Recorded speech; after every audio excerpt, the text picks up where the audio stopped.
What up, what up, what up? Back in the building with none other than my brother from another mother, Mr. Ron Butler with Agency One Sports Management. What's going on, brother? What's happening? What's happening, my man? Good to be back on with you, man. It's been a little minute, but I'm glad to be back with you.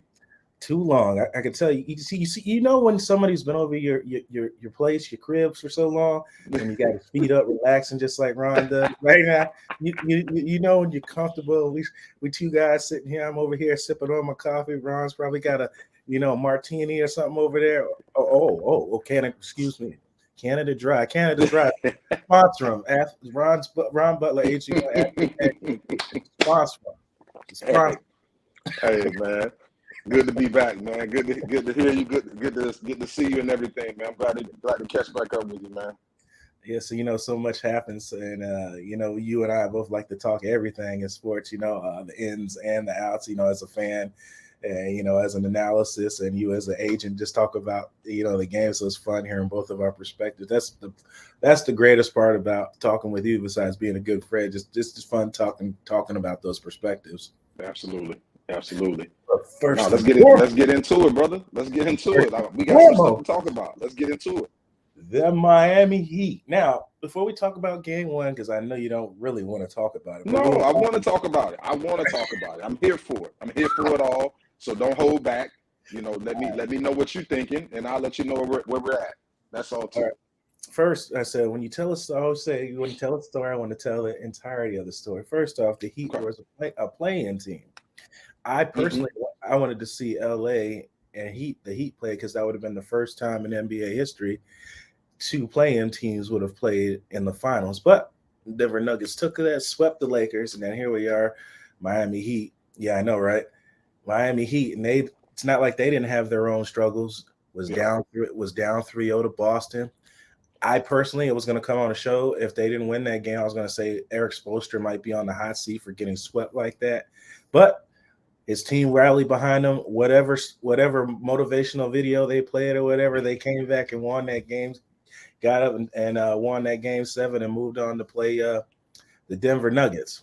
Well, hold on a second. I don't mean to cut you off. I don't mean to jump in front of the car, but let me cut you off for a second.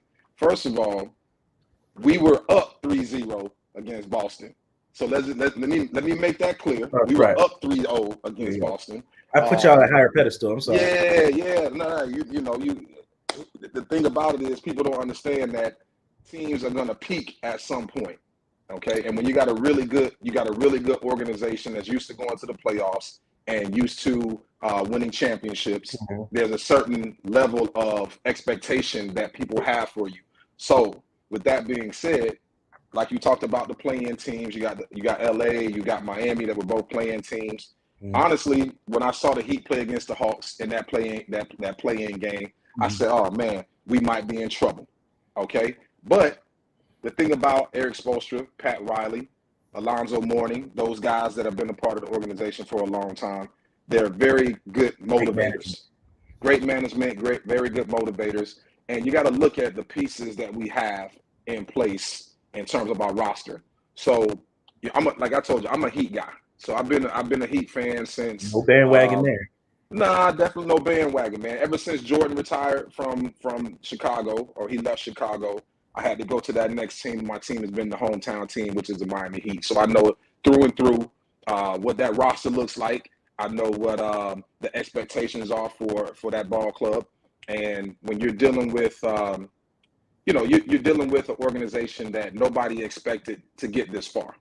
Okay, that's first and foremost. You're AC coming in. You lost your play-in game, but you peaked at the right time.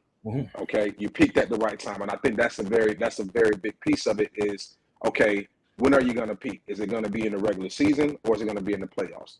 Now, what do they call the mesh when the team meshes or whatever you want to call it? They meshed. They figured out their identity, and I think that's the biggest part. So when I look at the Heat, and you have a bunch of guys that are undrafted players, second round picks. A lot of them, and you got a bunch of those guys that are in the starting lineup. So when you look at a team like that, obviously we've been here before. We went to Game 7 last year against the Celtics, and we took a shot at the end of the game to win the game. and we were a little bit off. But in that seventh game, we came out, we dominated. We put on a clinic.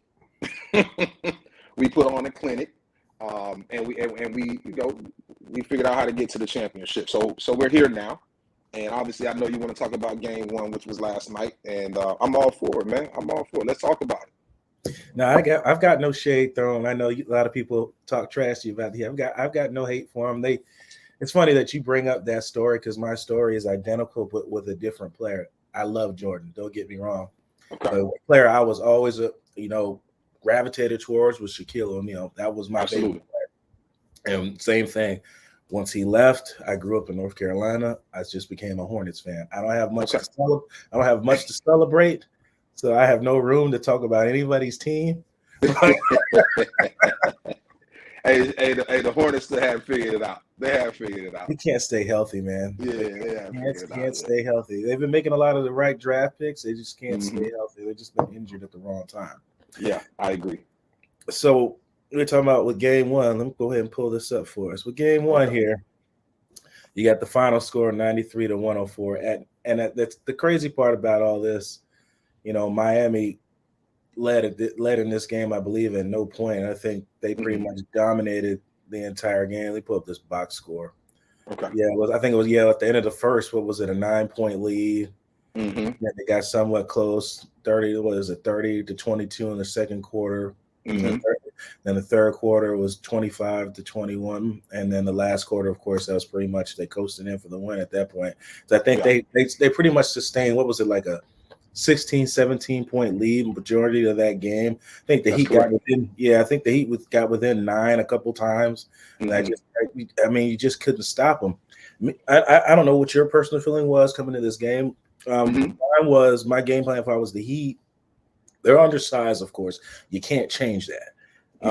Well, my thought process was to allow what the teams used to do with the Lakers with Shaquille O'Neal, and you got the Joker out there. There's no way you're going to stop him. I said, so why exorbit 2 guys to try to stop a guy that you're not going to stop, and you don't have the height to stop him either. And if you do double him, he's just going to find the open guy. Now, then you have to rely on the guy if he's going to hit the shot or not. I was going to say just allow Joker to get his 40 points or whatever it is, limit Murray, limit all the other role players, because you're not going to win the series if you allow 5 players with double digits. That was my opinion going on. What was yours?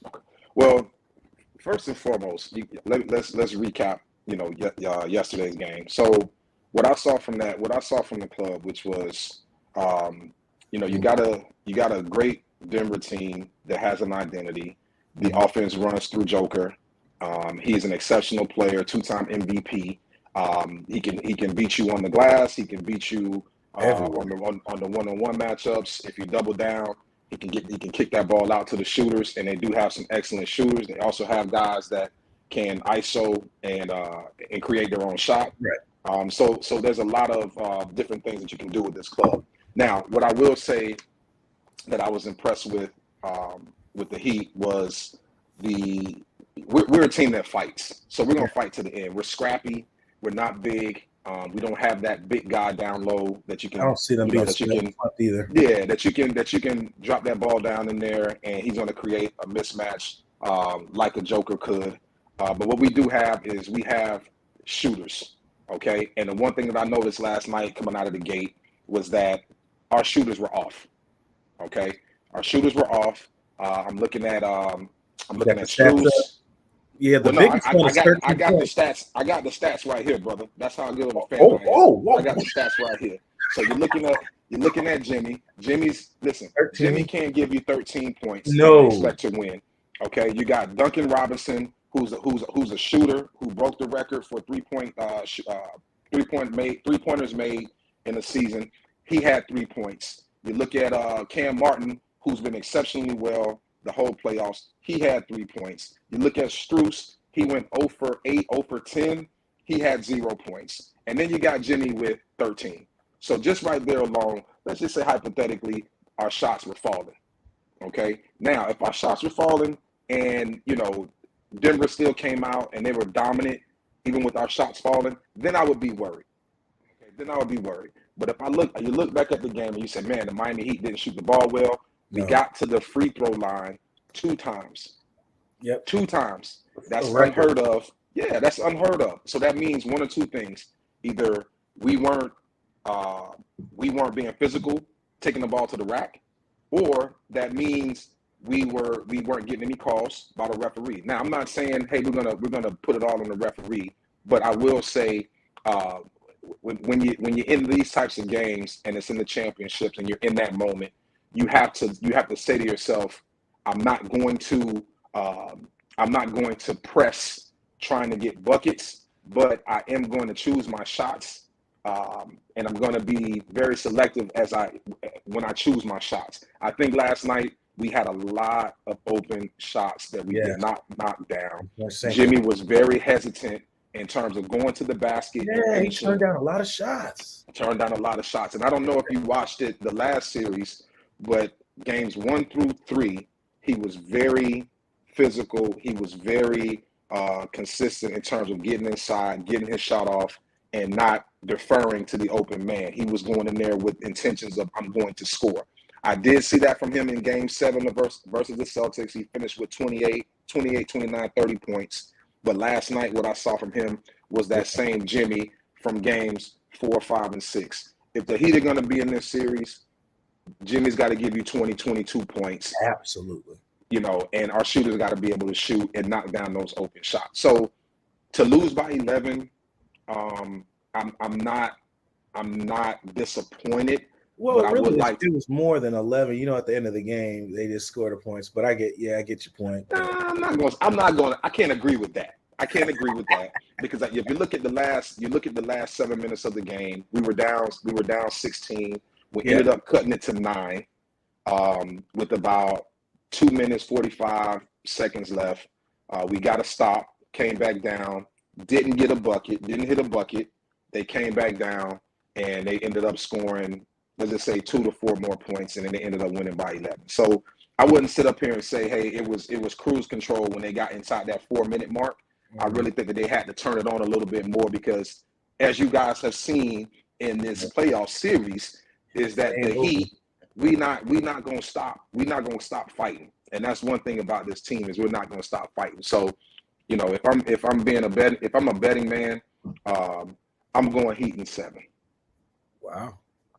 I'm going Heat in 7. No, I can't disagree with it. I know, everybody likes to do that when people play one game, that they pick the whole rest of the series off of one game. It was like, you really think that the Denver Nuggets are just going to come in there and punch Miami in the mouth and they're going to lay down? You obviously have not been watching the Miami Heat all season. Absolutely.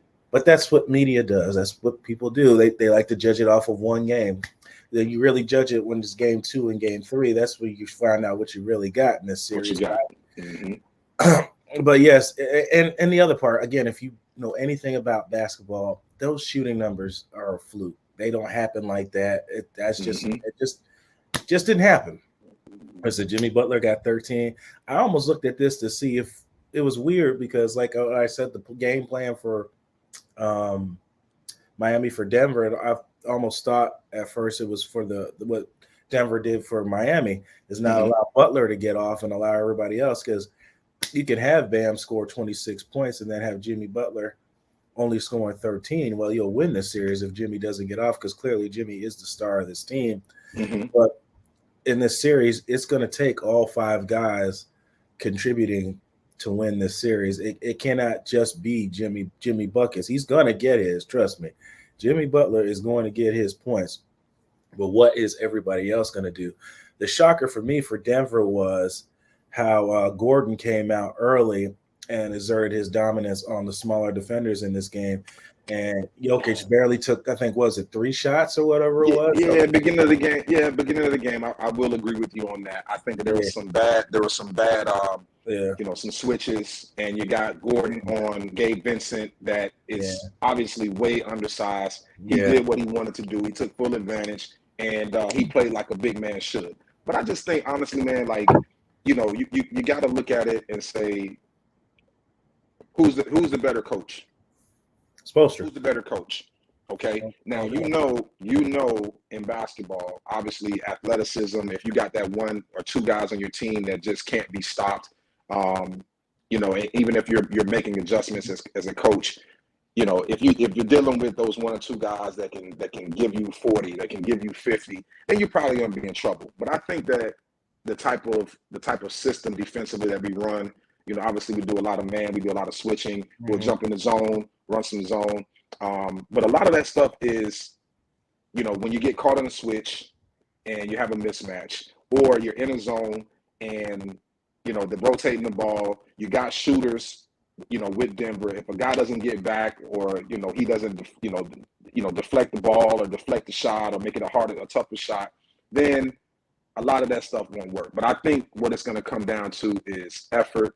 It's going to be hitting buckets, and then obviously with Jimmy, I didn't even see a double team with Jimmy unless he went into the paint and he was backing him down. If he was backing down, then they'll send a big over. He's got to make that smart pass, and that smart pass it's going to be open. You got to knock it down. There you go. So I'm honestly, I'm looking forward to game 2. I'm looking forward to see the coaching, the chess moves, and how we do everything. Good point. I almost forgot a point I wanted to ask you earlier. So for game 2, do you think you put in a bigger guy at center, and like Cody Zeller, or you guys got Kevin Love now again? But Kevin Love, do you think they go with a bigger man at center to try to mitigate the Joker at some point? Because you're not going to stop him. And then you move Bam over; he could cover the Aaron Gordon. You have a more equal side. You're talking about on the switch. Yeah. So now you're not a liability defensively. I think that there was a reason. Honestly, I think there was a reason that they didn't start off the game with going with another big. I think when Zeller got in, I felt like he was a little bit of a liability. There were a couple plays that he was fumbling the ball. There was a couple of plays where guys were driving right by him. He wasn't contesting the shot, and he wasn't being physical. I honestly don't think that we have that big man, even with Bam. I think that you have a guy that's really a 4 that's playing the 5. He's going to create some mismatches because of his athleticism offensively, but I think defensively he's got to play out of his mind. And whoever's at the 4, which I believe was it's either got to be Strus or it's got to be Cam Martin that started last night. So I just think that from a size standpoint, we're it's uneven in terms of the matchup. But I just don't know. I don't know who you put in there at the 4. Yeah, who you put in there at the 4. I think you're gonna live and die by. We got shooters. You guys got shooters. We got Scrappy D. We just got to do our assignments. And if we're gonna do switches and all things, those kind of things, we got to get a quick foul on Gordon. Put him at the line. Let's see if he's going to knock that shot down at the line. I'll live and die with that. Yeah, I believe they're going to stick with what they know. I know it was a topic of conversation with Stephen A. when Stephen A. was doing the show. They weren't sure if they were going to try to go bigger at center and see how that looks. I know that's the interesting part about sports. You get to see what the next move is for the Miami. What you're going to do, what you're going to adjust, what you're going to do on defense. You're going to hit your shots, and you're going to miss some shots. That's just part of the game. You have to get to the line. You have to get to the charity stripe, and I think you have to come at the Joker, force him to play good D, and get him in foul trouble. You got to get his big ass off the court. That'll help. Yeah, that'll help you. If you get him quick 2 fouls early in the first quarter, you'll help change the game in your favor. Now the size differential is in your favor. Now you guys can play your game the way you want to play your game. But that's easy to say right now. What we're doing, getting the game, we just got to execute whatever game plan is. But definitely getting to the foul line is a point of emphasis in game for Miami. Agreed. Oh, no, I had one more thing for you. Yes. Who do you think the other X factor in this game is going to be besides Jimmy Buckets? You got to have another in this series. Well, it's honestly hard to say because like the style of play that we play with, like anybody can contribute because you have guys, you have so many different rotations, so many different looks. You know, like I said, Cam Martin during the whole playoffs, he's averaged about 19 points a game. Mm-hmm. Last night he had 3 points. Okay. You know, for the Eastern Conference MVP, if you look at the voting, you know, obviously Jimmy won it in terms of the Eastern Conference MVP. But I think that Jimmy had 5 votes, Cam had 4 votes for Eastern Conference MVP just because of his dominance during the playoffs from the Eastern Conference standpoint. I think that we gotta we're more of a team oriented offensively. Right. Anybody has the ability to go off. Gabe Vincent went for like 23 and 25 last series. Duncan Robinson will give you 15, maybe even 20 on a good night. But I can't really tell you who's going to be that other guy. You got Hero coming back. I think that's big. Hopefully, worst case scenario, he's back for game 3. I'm expecting him to at least give me 10. You can give me 10, and collectively as a group, you know, I don't think we have those 1 or 2 guys that we say, okay, well, Jimmy's gonna give me 25, Bam's gonna give me 25. Between the two of them, we got 50 buckets, 50 points, and then offensively, you know, you got your other 3 guys, and then you have the guys coming off the bench that can potentially give you another 50. So it's really hard to say, to answer your question. No, you make a valid point because that team is that everybody. It's a streaky shooting team. It all depends what's the flavor of the day. It could be who gets hot that day. No, you're right. Like I said, I expect them to definitely come back way better defensively in game 2 because Miami is known for tough D. Yes, sir. Yes, sir. Well, that was fun. Next topic here. Sue was on TV and he talked about a breakout player. I'll let you hear who he thinks is coming out as a breakout player for the Tampa Bay Buccaneers next season. Okay. And who do you think it'll be? Okay. That kind of energy. All right, Sue, which defensive player is under the radar? Defensive player, I got Vita Vea. Vita Vea is one of those guys that is overlooked and one of those guys that I think is going to continue to play at a high level. He's very, very young, just scratching the surface of his talent. But then also from the standpoint, if he can just remain healthy, he's going to take it to a whole nother level. And I think he's got a little bit better and more motivation with just having his baby girl the other day. So he's going to be ready to go this season. Oh, he's going to be ready to go. I like that. Look. Your thoughts, Big Vita Vea under the radar. Always been a fan of Vita. I think that, you know, from out the gate when he was a rookie, I saw a lot of things from him that I was impressed with. A man that size, to be able to move that way, you know, he can stop you. He can be a run defender, or he'll be able to help you on a pass rush. I think that that's a valid point that Sue made in terms of potential breakout player. What I would like to see, honestly, is I would like to see 45 have a breakout year. I'm talking about a real breakout year. I'm not talking about, hey, you got splash plays and, you know, from time to time you'll make those big plays, but I'm talking about consistency for the whole season. I think that he'll definitely be motivated when he walks through the door, whenever that is. I think that he'll get the, you know, he'll be able to take that next step if he wants to, if he buys in, and if he doesn't make it about himself. If he makes it about the team and Coach Bowles allows him to just let go and does what he does, I think that he can have a hell of a year. And I think, you know, obviously being in a contract year, I expect to see some things from him that, you know, are out of this world. I think he has a talent.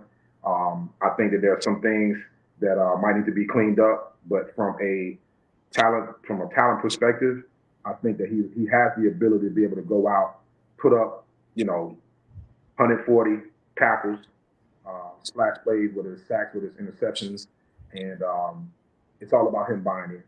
So I think that I'm looking for him to be that guy. I know you represent Lavonte at your agency. What has Lavonte told you in that situation, or what are you willing to speak on as far as the way Devin feels? Because, you know, a lot of people, especially in this media, in Tampa market, people like to push some type of narratives. So what I'm getting at is, you know, people are getting upset, are upset with him. They're ready to move on from him because he wants to be paid what he's due.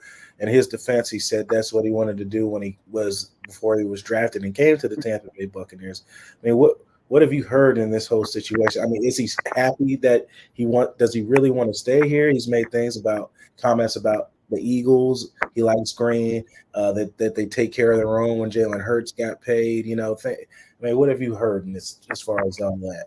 Well, I'm definitely going to get into it. I can't speak on another agent's client in terms of what their game plan is or their strategy is in terms of getting him paid. But here's what I do know. From a player's perspective, you always want to figure out some type of strategy as an agent that's going to push the envelope for you to get paid faster. I think that Tampa Bay takes care of their guys. I think if they earn it, then they'll figure out a way. Sorry about that. Can you hear me? Yeah, I hear you. Go ahead, Ron. Okay. I think that Tampa Bay has a history of taking care of their guys. If they've earned it. If they haven't earned it, then the number that they might be looking for in terms of the individual player, then they're not gonna back up the Brinks truck, because of your demands. I think that if you look at it from a number standpoint, he has every right to want to get paid. You look at the highest paid linebackers that are young guys, and they're making 18, they're making 19, they're making a year, and some of those guys haven't won Super Bowls and this, that, and the other. But I believe that those guys have had consistency and have deserved to get what they've earned. In terms of just his approach, I mean, he has every right, like I said, to want that back. I think from a media standpoint and fan standpoint, let's just think about this. If you're at your job, you work in tech, whether you work for a company, whether you work for a school system, okay, and you want a raise, you think you deserve the raise, okay? I'm not going to be behind you saying, oh, well, you don't deserve a raise because of this, or you don't deserve a raise because of that. If you put the work in and now you're requesting a raise, then as an individual, that's okay. Like, in my mind, that's okay. I think that's a part of this game. I think that nobody else does his job but him. And, whatever approach, like I said, his agent is taking to make sure that his client is compensated fairly, that's on him. But I would say, and if it was me, obviously I want my client to get paid as soon as possible. I don't want to wait. There's so much things that can happen in terms of about a long-term deal if you don't get it done. But like we've discussed, off the camera, we've discussed what's it going to take for him to get paid. And I think that a very consistent season. I would definitely take out some life insurance. I mean, some disability insurance just in case if things can happen. Yeah. But I think that if he puts it all together this year, he can go out and basically demand, hey, I'm looking for X, Y, and Z. You don't know what's going to happen with 54 after this season.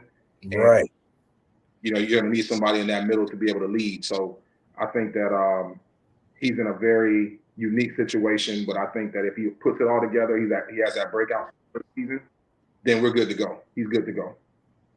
I technically believe he already had that with that 10-sack season and didn't make the Pro Bowl. That was a crying damn shame. I feel like I'm having that conversation all over again when I said to Lavonte the first time that it was a criminal that you didn't make the Pro Bowl. But yeah, I stopped taking it serious because when Clay Matthews made the Pro Bowl and he didn't play it down all year. So after that point, it was kind of, I don't even really talk about those anymore because that's the popularity contest, bro. Correct. Who's popular? If you're an elite superstar that's always made the Pro Bowl, then you'll make the Pro Bowl without putting up stellar numbers just because of your name. Like, let's just be real. Lavonte's put up stupid numbers over his career. He's made one Pro Bowl. He's made one All-Pro, first-team All-Pro. And if you look at it, what he's done statistically throughout his career, it's been at another level. But it's a popularity thing. We understand it, and I just hope when his career does come to an end and it's time to start voting about Hall of Fame and this, that, and the other, I hope that they don't look at his career and say, oh, well, he didn't have enough all-pro. You know, if you look at it from a statistical standpoint, he's earned the right to be considered for Hall of Fame. You just ask anybody they plays against, they'll tell you the same exact thing that you just said. And since we're talking about Lavonte, he signed a deal, of course, to stay, which I'm very happy about, and a lot of people are. What were some of the things that you guys talked about, you know, in the deals with the contract? Was, I guess a lot of people want to call it a team-friendly deal. Is that a number that you guys want to get out? I'm sure you always shoot for more. Right. You know, what were some of the deciding factors on, A, did he really want to come back to Tampa, or did somebody offer more money, or B, did he want to? I know he said on the show with us, all of us together, he wanted to finish out that last contract at the end of Devin's contract. Does that play into factor? Like, what did you guys all talk about now? Well, what are you willing to speak on? Yeah, I mean, I'm an open book. I don't think there's anything to necessarily say, hey, we got to keep under wraps. But you know, as you go through the free agency process, it's really about, you know, there's a lot of different things that goes into it. Obviously, the logistical standpoint in terms of different teams, different areas. That also you got to look at whether the team is in rebuild mode. You also got to look at, you know, from a cap standpoint, you know, what do certain teams have in terms of, you know, cap. Hold on, let me get my camera back on for a second. Okay, there we go. From a cap standpoint, all of those things are factors. So if you look at the market in terms of linebackers and you look at guys that are over a certain age, okay, teams are going to look at it and say, well, at some point there's going to be a decline, okay, whether it's going to be at 30, 31, 32. They're anticipating that decline because the players are getting older. Now, when you look at Lavonte, who's 33, okay, he's played at this high level for so long. Last year, he played every down except for one because he had a cleat issue or he cramped up, one of the two. Okay, but he played basically 100, let's just say 99.9% of the season. Right. Okay. All of those things factor in when you're talking about negotiating. Now, you also got to look at, you know, when you're talking about logistically different teams. So I had conversations with pretty much everybody. Okay. Now, when you start looking at the tax factor, you're factoring in, you know, the state tax. You got to remember the state of Florida has no state tax. You look at Texas, they have no state tax. You look at Nevada, they have no state tax, and a couple other teams that don't have state tax. But then you factor in, are they in a rebuild year? Okay. What are they willing to spend at the position? Do they have a young guy or a young group of linebackers that they feel like they're confident in? And, you know, they want to take on an older guy that they feel like is going to back on the tail end of his career. So all of those things factor in when you're negotiating and when you're going back and forth with different teams. Now, at the early part of free agency, a lot of teams thought that they would be out on Lavonte because of the number. Okay, they knew that he was going to demand, let's just say, over $10 million a year. Okay, so you factor that in, and if you look at all of the guys around his age that got paid, you look at Bobby Wagner, you look at Eric Kendricks. Okay, Eric Kendricks was the first linebacker over the age of 32 that went ahead and took a deal. Once he took that deal, it set the market for guys over the age of 32. Okay, he took a deal from, I believe it was the Chargers.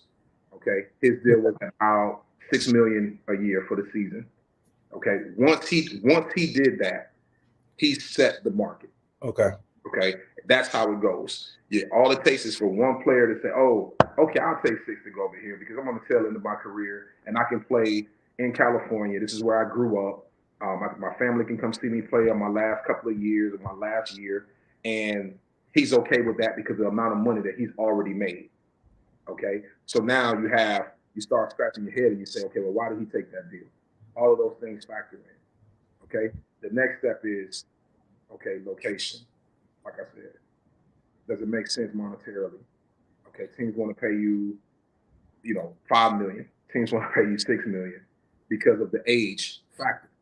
Okay, if he's 24, if he's 25, if he's 27, now we can go out and we can warrant $20 million a year. It's all about the age. About the age, and at some point there's going to be a decline. So those are the things that factor in terms of the decisions of why you stay or why you go.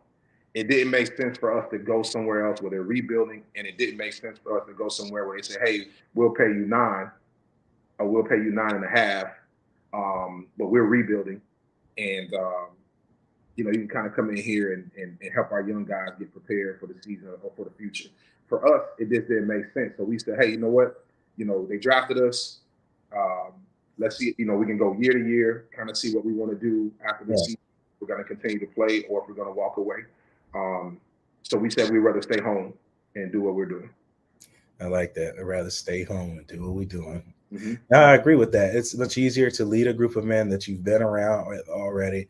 You have continuity, and we'll just hypothetically not saying this was one of the teams, but if somebody like the Cincinnati Bengals pick you up, now you go there and you've got to teach people the way you think, the way you operate, the way you watch film. Right. Granted, players like doing that, but do you really want to do that? I think Gerald McCoy kind of said that when he went to Carolina, when they asked why he wanted to go there, because they already had an established defensive front. You didn't really have to go there and teach these guys. These guys are veterans. Right. So yeah, it's kind of, I get that. I've heard that before, and that makes totally a lot of sense on that. And I like how, see, Ron, me and you always think a lot alike. So it's funny that you brought up two places that had state that you don't have to worry about state taxes as a player. Fortunate for you, you're a linebacker. You over there at Agency One Sports Athlete Management Group.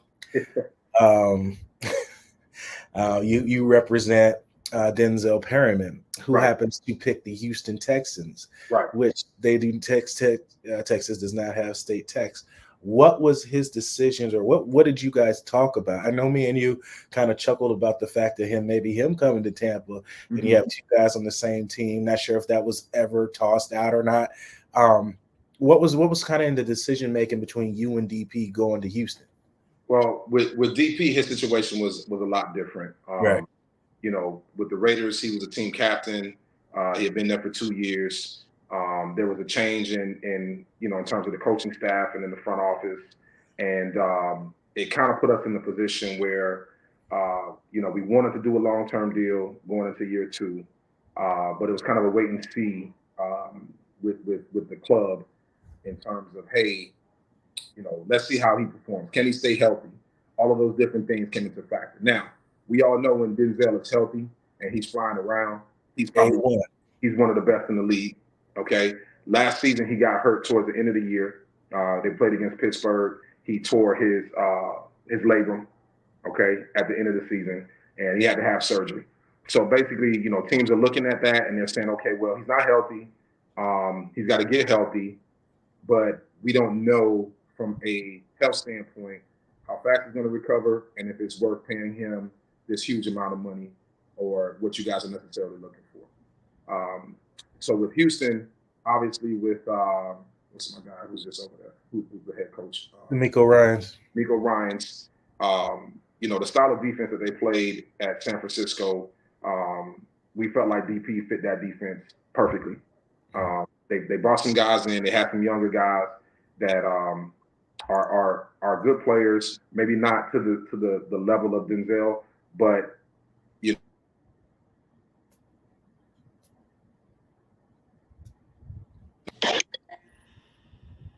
there you go.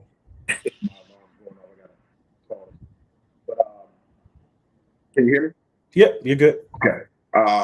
So basically, factoring into that whole situation was obviously the style of play, and number 2, the opportunity to be able to come back and earn a new contract after this season, based off of his production and based off of him being available from a health standpoint. So that was the reason we chose Houston.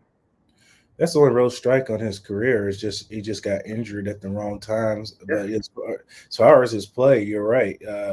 It's second to none, and I think it's also, to me, it would be kind of cool to play for a guy who played linebacker. So you have a lot to relate to as far as your head coach. What in certain situations, how D'Amico look at tape, how do you assess the situation, how do you deal with injuries that happen and stuff like that. So you got a lot you can relate to in your head coach. Not sure how much history he has with D'Amico, but I think I when I saw that signing, I thought that was a great signing. I thought that was a place that Denzel could help move that program into a whole nother direction, because Lord knows Houston needs it. They need an identity change, and I think he has a great opportunity there, and I hope he stays healthy and plays and finishes out his career there in Houston, because they definitely could use a guy like him to help rebuild that whole organization there, because we all know there's been some funny stuff that's happened in the years past that put them in the situation that they're in now.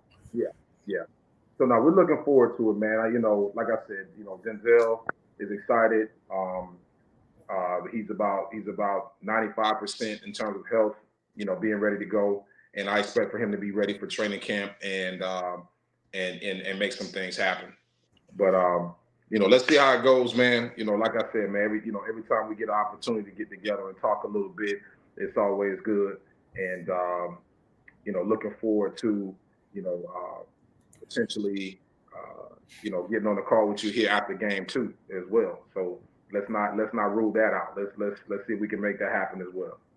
Yeah, we could do that. We definitely talk about that. You said you got to go. I know you're kind of pressed for time. I got a call. I got to make my alert just went off, so I got to go ahead and jump on this. But like I said, man, always a pleasure getting with you, my man. And whenever you need me, man, I'm here. Yeah, we'll stay in touch, Ron. See you after game 2. I'll be here. Let's go Heat Nation, baby. All right, Ron. Ron Butler, brother from another mother. Great man. Oh, he always educating me on a lot of things I don't know all the time. And it's, like I said, it's always fun getting a different perspective on things, because there's stuff he says I had never thought of. Stuff that plays into factors on why people sign with teams, why people make decisions that they make. And that's why he's good at what he does. Another thing I love about Ron, he just flies under the radar, does his job, and doesn't ask for, not a clout chaser. Speaking of clout chasing, we got to talk about the quarterback situation in Tampa Bay a little bit here. And a rookie that's playing really well, undrafted rookie. So let's talk about the quarterback situation. This clip here has been showed around. Kyle Berger, a guy I had an interview with myself at ABC Sports. Great guy, Kyle. I think a lot of people took it in perspective, but out of perspective, because they were trying to say he's, I don't know, bashing the quarterbacks. But these are just pretty standard throws with no pressure and things like that. And they look like Baker Mayfield really looks like he's struggling to make throws. I know height at a quarterback position makes a difference, because it kind of messes with the trajectory of throwing the ball. That's why I'm not a lot of shorter quarterbacks are very successful in the league. Yes, you have them. There's not a lot of them. That's why a lot of people are giving Bryce Young a hard time. I think Kyle Trask at 6'5", he can make certain throws that Baker can't, because he can see over the line. He can make certain throws. The trajectory of the ball doesn't come out, as different, because you have to throw around defenders. You have to throw in passing lanes between the offensive linemen and things like that. So there's a lot of intangibles in football that people don't look at what happens. Do you blow this out of proportion? No, it's a drill. They're going through the motions. It could have been a bad day. Your arm could have been sore. It was whatever. But I know people don't want to see that. And the expectations are going to be so high because Tom Brady just left his team, that the expectation is going to be high now because of that, the quarterback play that you had here. And now you've got to come to a Baker Mayfield, who was the first overall pick in the draft. And you got Kyle Trask, who was a second-round draft pick that never really got any chance to play up until this point. So we'll see how that goes. Moving on from that, guy, an undrafted free agent, I think. I won't say who told me this, but a guy in camp right alongside this guy, per my sources from Buccaneers camp, undrafted free agent, Derek Pitts Jr. out of North Carolina State, has been playing very well. Sources telling me Pitts has been showing out. And when you look at Pitts on tape, he plays exactly the way Todd Bowles likes to play. Comes off the edge blitzing, comes down in the box making tackles, can play up, can play down. He is a versatile DB. Expect this guy to get a lot of playing time. If this continues, I know it's early. If this continues, expect him to get a lot of playing time early on special teams and in packages and things like that. Because if Fritz can do what he's done at NC State, and he's an older guy, so it means he's his intelligence of the game is a little further than others. So he has a step ahead of those other people. Expect him to play a lot. Expect Fritz to play a lot if this continues to be the way I think it is and per the source that told me. That's all I got for today. Ron Butler talking NBA, talking sneaky player at an undrafted free agent who's playing well, Baker Mayfield, Kyle Trask, all that here and more on Sports Talk 49. You guys want to get more content coming up. It's kind of the dry season, but we'll talk about NBA. We'll talk about baseball and stuff like that. Like I said, I know I've been on and off a little bit because my own personal stuff. I got a bunch of stuff going on. So I want to get on here and give you guys quality stuff. I just don't want to come on here and talk 15 minutes of crap. I want to give you guys actual quality conversation. I think you got a lot of it today from Ron Butler. I'm Blake Anthony. This is Sports Talk 49. And we'll end this as we always do. You're the master of everything. What you do with your life, what you can do with it is entirely up to you. Thank you guys. God bless. And as always, fire those cannons. See you next time.